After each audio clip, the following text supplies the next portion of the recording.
Komunikavome žinutės, apie kurias jau kalbėta yra milijonus kartų, bet tų žinučių tiesiog negalima pamiršti, tai mes supratome, kad tiesiog kartoti tas pačias žinutės nėra efektyvu, todėl pasirinkome formas, kurios šiais laikais galėtų visai gerai veikti. Tai viena yra dokumentika ir humoras, turinys, kurį žmonės labai vartoja, kita forma yra muzika ir muzika dar niekada neišėjo iš mados ir tikėkime neišeis, tai tiesiog buvo iššūkis sukurti tokį turinį, kuriame ta žinutė mūsų nepradingtų ir būtų aktuali ir nuskambėtų kitaip negu kaip visada, kad skambėdavo.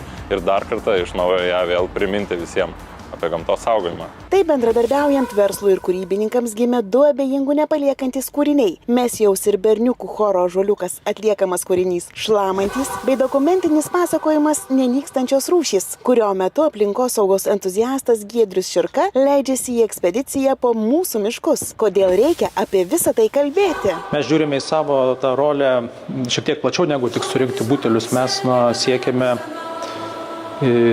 didinti gyventojų aplinkosauginį sąmoningumą, daugiau juos supažindinti su aplinkosauginės problemomis ir tuo papildomai prisidėti prie visos aplinkos tausojimo.